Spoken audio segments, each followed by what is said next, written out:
इसमें जो फर्स्ट और सेकंड रूल हैं ये बहुत बार फ्रीक्वेंटली बहुत सारे कॉम्पिटिटिव एग्जामिनेशन में पूछे जाते हैं।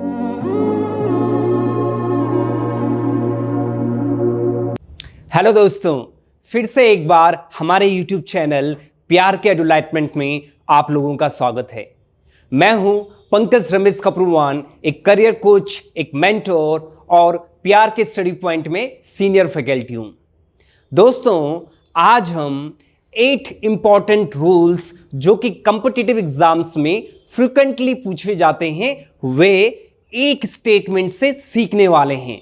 और दोस्तों, पूरी वीडियो के साथ बने रहिए क्योंकि लास्ट में मैं एक बहुत ही अच्छा बोनस भी आप लोगों को देने वाला हूं। तो चलिए दोस्तों, स्टार्ट करते हैं। हमारे पास स्टेटमेंट है, my friend asked assiduous farmers that how long will they stay here in the protest।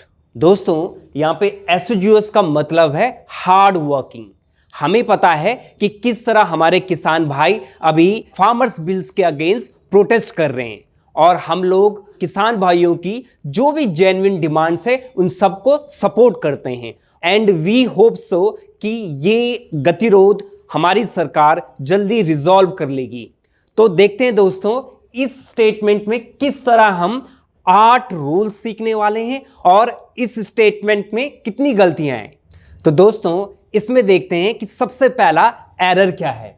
अगर आप देखें, इसमें जो है सेंटेंस का जो पहला भाग है वो कह रहा है माय फ्रेंड आस्क्ड एसिडुअस फार्मर्स, यानी कि मेरे दोस्त ने जो हार्ड वर्किंग किसान हैं उनको पूछा। ये पास्ट में है, तो आगे जो आ रहा है that how long will they stay, यहां पे विल है। पहला रूल बोलता है अगर प्रिंसिपल क्लॉज पास्ट टेंस में है तो सबऑर्डिनेट क्लॉज भी पास्ट टेंस में आएगा। दोस्तों, प्रिंसिपल क्लॉज को साधारण भाषा में आप समझे तो सेंटेंस का मुख्य भाग या मुख्य वाक्य।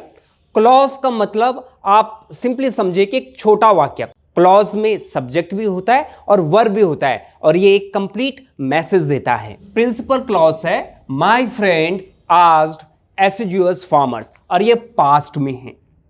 तो रूल बोलता है, जो पहला नियम हम सीखने वाले हैं दोस्तों वो ये है कि जब प्रिंसिपल क्लॉज पास्ट में होता है तो सबऑर्डिनेट क्लॉज जो उसके साथ सबऑर्डिनेट क्लॉज है, दूसरा छोटा उपवाक्य जो उसके साथ चल रहा है वो भी पास्ट में होना चाहिए।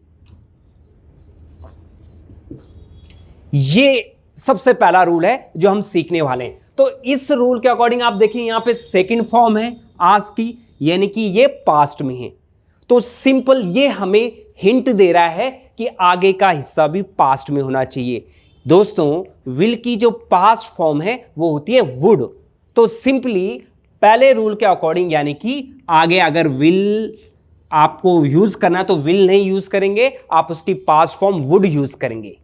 तो पहले रूल के अकॉर्डिंग हमने ये सीखा है, यानी कि जब भी प्रिंसिपल क्लॉज पास्ट टेंस में हो तो सामान्यतः जनरली उसका जो सबऑर्डिनेट क्लॉज होता है वो भी पास्ट में होता है। सिंपल सी बात। चलिए दोस्तों, सेकेंड रूल देखते हैं। जैसे हमने पहला रूल समझा अभी कि जब प्रिंसिपल क्लॉज पास्ट में होता है तो सबऑर्डिनेट क्लॉज भी पास्ट में होता है। दोस्तों, क्या ऐसा हमेशा होता है? नहीं दोस्तों। जैसे कि हम सभी जानते हैं, English language is full of exceptional rules. इसमें बहुत सारे अपवाद भी होते हैं। तो इसका जो अपवाद वाला जो नियम है वो ये है कि अगर प्रिंसिपल क्लॉज सेंटेंस का मुख्य उपवाक्य पास्ट में है तो सबऑर्डिनेट क्लॉज प्रेजेंट टेंस वर्तमान काल में हो सकता है अगर वो यूनिवर्सल ट्रुथ हो, यानी कि सार्वभौमिक सत्य। तो इसका मैं आपको एक स्टेटमेंट, एक एग्जांपल भी देता हूं। पहले मैं आपको रूल लिख लेता हूं कि प्रिंसिपल क्लॉज पास्ट में है।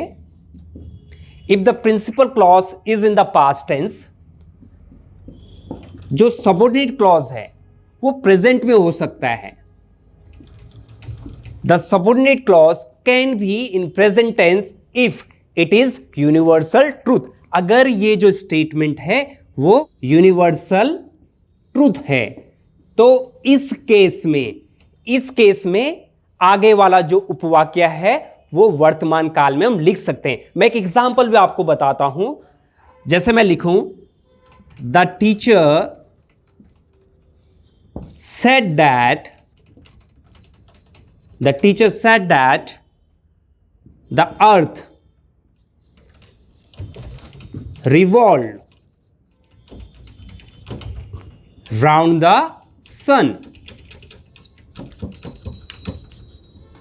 The earth revolved round the sun. अगर हम देखें, इसका जो पहला भाग है वो पास्ट में है। रूल 1 के अकॉर्डिंग, यानी कि आगे वाला भाग भी पास्ट में होना चाहिए। लेकिन हम सभी जानते दोस्तों, the earth revolves round the sun, ये एक यूनिवर्सल ट्रूथ है, सार्वभौमिक सत्य है। तो ये वाला जो पार्ट है इसको हम प्रेजेंट में लिखेंगे। ये सेकंड रूल बोलता है। तो यही पहले रूल का अपवाद है। जैसे मैं एक और एग्जांपल दूं, my parents said that honesty is the best policy. तो यहां पे मैं honesty was the best policy नहीं बोलूंगा, honesty is the best policy. दोस्तों, जैसे हमने समझा कि जब प्रिंसिपल क्लॉज पास्ट में होता है तो सबऑर्डिनेट क्लॉज भी पास्ट में होता है। ये पहला नियम है और ये जनरली ऐसा होता है। इसका अपवाद हुआ कि भाई अगर सबऑर्डिनेट क्लॉज यूनिवर्सल ट्रूथ हुआ तो उसको हम प्रेजेंट में लिख सकते हैं, वो प्रेजेंट में ही आएगा। इसी से जुड़ा हुआ जो तीसरा और चौथा नियम है वो इस तरह है कि अगर जो प्रिंसिपल क्लॉज है, सेंटेंस का जो मुख्य भाग है, अभी तक हमने पास्ट वाले केस देखे, अगर वो पास्ट में ना होके प्रेजेंट में हुआ, जो सेंटेंस का पहला भाग है अगर वो प्रेजेंट में हुआ तो आगे क्या स्थिति रहेगी, मींस सबऑर्डिनेट क्लॉज कैसे रह सकते हैं। तो दोस्तों, इसमें कुछ कंफ्यूजन नहीं रखना आप लोगों को। इस वाले केस में अगर पहला वाला हिस्सा प्रेजेंट में है तो आगे वाला हिस्सा जो है वो तीनों टेंस में रह सकते हैं, प्रेजेंट में भी, पास्ट में भी और फ्यूचर में भी। बहुत सिंपल है। मैं आप लोगों को इसका एग्जाम्पल भी दे देता हूं। जैसे मैं बोलूं, my friend says that his father was a farmer. तो पहला वाला हिस्सा प्रेजेंट में था, दूसरा वाला हिस्सा पास्ट में। बिल्कुल सही स्टेटमेंट है। फिर मैं अगर बोलूं, my friend says that he is a farmer, बिल्कुल सही है। पहला वाला हिस्सा भी प्रेजेंट में है, आगे वाला हिस्सा भी प्रेजेंट में है। इसको मैं एक और रूप में बोलूं, my friend says that he will be a farmer, तो ये भी बिल्कुल सही है। यानी कि पहला वाला हिस्सा अगर प्रेजेंट में है तो आगे प्रेजेंट, पास्ट, फ्यूचर तीनों में चल जाएगा। दोस्तों, रूल नंबर 4 भी इसी से रिलेटेड है। इसमें जो है, अगर प्रिंसिपल क्लॉज फ्यूचर टेंस में हुआ तब क्या सिचुएशन होगी सबऑर्डिनेट क्लॉज की। तो दोस्तों, ये भी बिल्कुल सेम है जिस तरह हमने रूल नंबर 3 पढ़ा कि अगर वो प्रेजेंट में है तो आगे तीनों केसेस हो जाएंगे। इसमें भी अगर प्रिंसिपल क्लॉज फ्यूचर है तो सबऑर्डिनेट क्लॉज आपका प्रेजेंट में भी हो सकता है, प्रेजेंट टेंस में, पास्ट टेंस में भी हो सकता है और फ्यूचर टेंस में भी हो सकता है। इसका मैं आपको एग्जाम्पल दूं तो एग्जाम्पल इस तरह बन सकता है, my friend will say that he was a farmer. My friend will say that he is a farmer. My friend will say that he will be a farmer. तो ये तीनों केसेस चल सकते हैं। तो दोस्तों, हमने देखा किस तरह प्रिंसिपल क्लॉज और सबऑर्डिनेट क्लॉज के अकॉर्डिंग हमने 4 रूल सीखे। इसमें जो फर्स्ट और सेकंड रूल हैं ये बहुत बार फ्रीक्वेंटली बहुत सारे कॉम्पिटिटिव एग्जामिनेशन में पूछे जाते हैं, जैसे कि सीडीएससी, एसएससी, सीजीएल, सीपीओ, एपकैट एग्जाम में और SBI PO mains, IPS PO mains जैसे एग्जाम्स में भी पूछे जाते हैं। तो इनको आपको अच्छी तरह से सीखना है। दोस्तों, इसके बाद हम देखते हैं इस सेंटेंस में और एरर्स क्या हो सकते हैं और उससे हम कुछ नए रूल्स क्या सीख सकते हैं। तो दोस्तों, हम एक बार फिर ये स्टेटमेंट पढ़ते हैं, my friend asked assiduous farmers that how long would they stay here in the protest? आप लोगों को क्या लगता है, क्या स्टेटमेंट अब सही हो गया है? देखिए दोस्तों, इसमें अभी एक और गलती है। वो गलती क्या है? वो गलती ये है जो हमें रूल नंबर 5 भी सिखाएगी। रूल नंबर 5 मैं आपको सिंपल लिख लेता हूं और बहुत ही सिंपल लैंग्वेज में आप लोग इसको सीखिएगा। रूल बोलता है कभी भी इंटेरोगेटिव वर्ड हम सभी जानते हैं। इंटेरोगेटिव वर्ड्स जो होते हैं WH वर्ड, हाउ, यहां पे हाउ जो है इंटेरोगेटिव वर्ड है। कभी भी सेंटेंस के बीच में, मिड में या सेंटेंस के आगे कनेक्टर के रूप में इंटेरोगेटिव वर्ड है तो उससे पहले कभी भी डेट नहीं होगा। तो यहां पे जो गलती है, इन्होंने हाउ से पहले डेट दे रखा है। यहां पे जो कनेक्टर का रोल प्ले कर रहा है वो हाउ प्ले कर रहा है। डेट की आवश्यकता ही नहीं है। रूल बोलता है कि जब भी इंटेरोगेटिव वर्ड्स सेंटेंस के बीच में हो तो उससे पहले डेट नहीं लगेगा, क्योंकि हमने generally narration, direct indirect narration में हम पढ़ते हैं कि डेट कनेक्टर का रोल प्ले करता है। लेकिन अगर रिपोर्टेड स्पीच में इंटेरोगेटिव स्टेटमेंट आता है तो वहां पे इंटेरोगेटिव वर्ड ही कनेक्टर का रोल प्ले करता है। दोस्तों, अगर आप लोगों में से बहुतों को नरेशन या रिपोर्टेड स्पीच ये बातें समझ में नहीं आ रही, कोई बात नहीं, आपको एज अ रूल इसे दिमाग में कैसे रख सकते हैं, कभी भी इंटेरोगेटिव वर्ड जब बीच में सेंटेंस के बीच भाग में आए तो समझिएगा कि उससे पहले डेट कभी नहीं आएगा, वो एक एरर है। तो यहां पे जैसे मैंने लिखा है कि interrogative word will never be preceded by that, ये डेट नहीं आएगा। तो आप यहां पे देखिए स्टेटमेंट में हाउ है, इंटेरोगेटिव वर्ड ये कनेक्टर का रोल प्ले कर रहा है, तो इससे पहले डेट नहीं आएगा। ये रूल नंबर 5 है दोस्तों। तो चलिए दोस्तों आगे के रूल्स समझते हैं। रूल नंबर 6 समझने से पहले मैं एक स्टेटमेंट लिखना चाहूंगा। स्टेटमेंट ये है, वेयर आर द farmers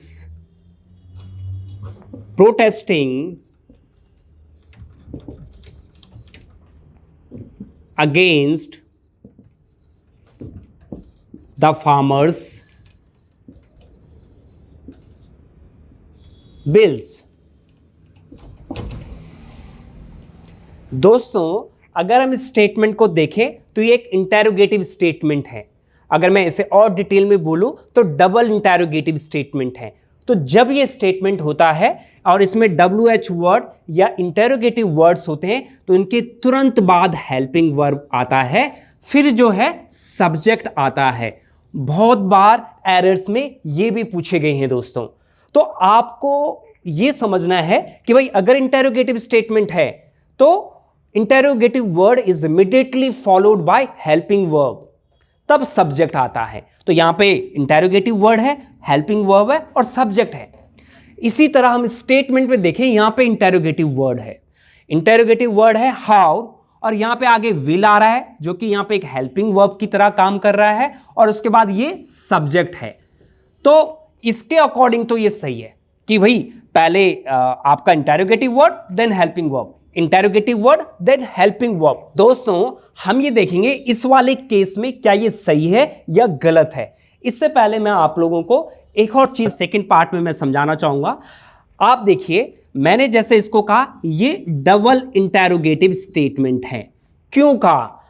और जब ये डबल इंटेरोगेटिव है तो सिंगल इंटेरोगेटिव क्या हुआ? दोस्तों बहुत सिंपल, अगर मैं इसका वेयर जो पहला वाला वर्ड है उसे हटा देता हूं, उसे मैंने डिलीट कर दिया अगर, तो सेंटेंस क्या बचता है? Are the farmers protesting against the farmers bill. क्या फार्मर्स प्रोटेस्ट कर रहे हैं फार्मर्स बिल्स के अगेंस्ट? मींस पहला वाला वर्ड के हटाने के बाद स्टिल ये वाला स्टेटमेंट इंटरोगेटिव फॉर्म में रहा, इसीलिए ये डबल इंटेरोगेटिव है और ये सिंगल इंटेरोगेटिव है। मतलब ये वाला वर्ड हटाने के बावजूद स्टिल ये इंटेरोगेटिव फॉर्म में रहा, और ये हमें हेल्प भी करता है, क्योंकि इस वाले केस में जब एरर पूछा जाता है कॉम्पिटिटिव एग्जाम में तो वो किस तरह देते हैं? Where the farmers are protesting against the farmers bill, means subject पहले दे देंगे और हेल्पिंग वर्ब बाद में दे देंगे। तो यहां पे आपको गलती ढूंढना होता है। तो दोस्तों बहुत सिंपल तरीका है, आप पहले वाला वर्ड को जो इंटेरोगेटिव वर्ड है उसे हटा दे, पढ़े स्टेटमेंट को। The farmers are protesting against the farmers bill, ये एक पॉजिटिव स्टेटमेंट है, यानी कि इसका जो डबल इंटेरोगेटिव पार्ट स्ट्रक्चर जो था वो गलत था। अगर वो वर्ड को हटा के इसको डिलीट करके स्टिल वो इंटेरोगेटिव फॉर्म में रहता है, इट मींस वो स्ट्रक्चर सही बना हुआ था। तो ये रूल भी हमें इस तरह हेल्प करता है। तो इससे आपने सीखा रूल नंबर 6 से, एक तो जो इंटेरोगेटिव स्ट्रक्चर होते हैं उसके तुरंत बाद हेल्पिंग वर्ब, देन सब्जेक्ट, और इनको डबल इंटेरोगेटिव क्यों बोलते हैं, और सिंगल इंटेरोगेटिव वाले कौन से वाले सेंटेंसेस होते हैं जो क्या से स्टार्ट होते हैं। तो हम जब ये वर्ड हटा दिया तो सिंगल इंटेरोगेटिव बन जाता है।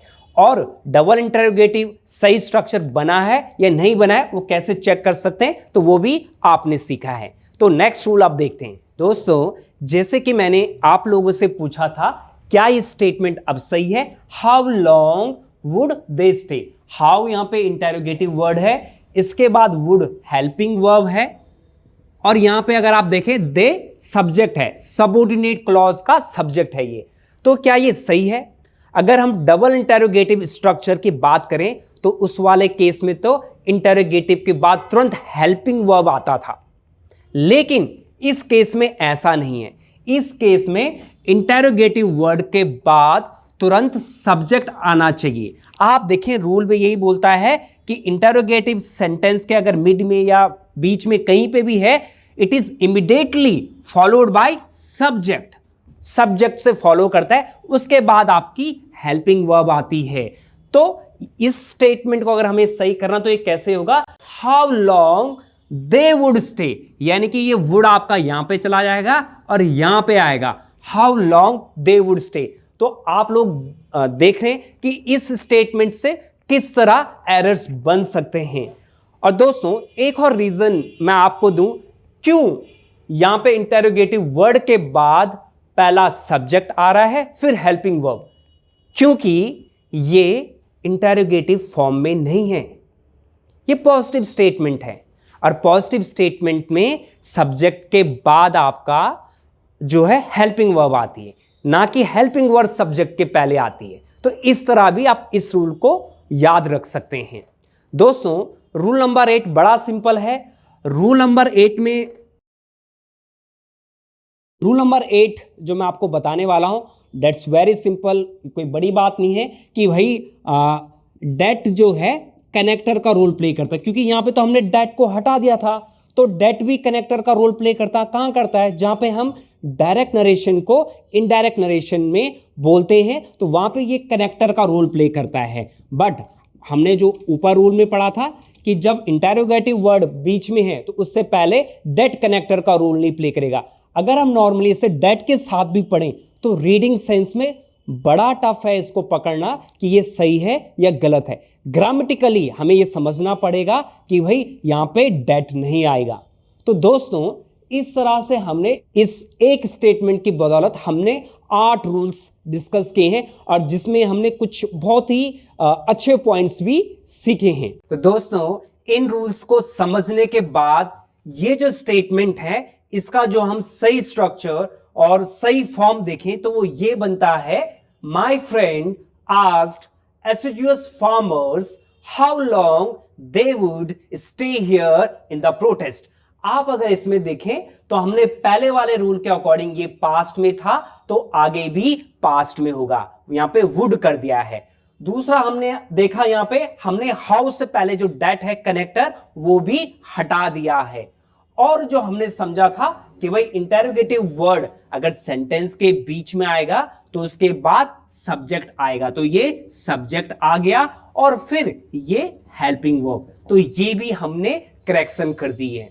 तो आप अगर इस तरह एरर्स को पढ़ते हैं और एक स्टेटमेंट से समझने की कोशिश करते हैं कि उसमें क्या क्या एरर्स बन सकते हैं तो आप बहुत ही इजीली इन रूल्स को समझ सकते हैं और एरर्स को कॉम्पिटिटिव एग्जाम में अच्छे से सॉल्व कर सकते हैं।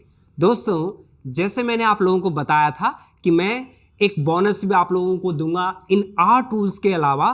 तो बोनस ये यहाँ पे जो ये वर्ड है एसिडुअस, ये बहुत बार कॉम्पिटिटिव एग्जाम्स में पूछा गया है, तो हम इसके कुछ सिनोनिम्स सीखने वाले हैं। तो दोस्तों जो ये वर्ड है एसिडुअस, इसका मतलब है हार्ड वर्किंग, बहुत मेहनती, और हम केयरफुल भी इसका सिमिलर वर्ड में ये आ सकता है।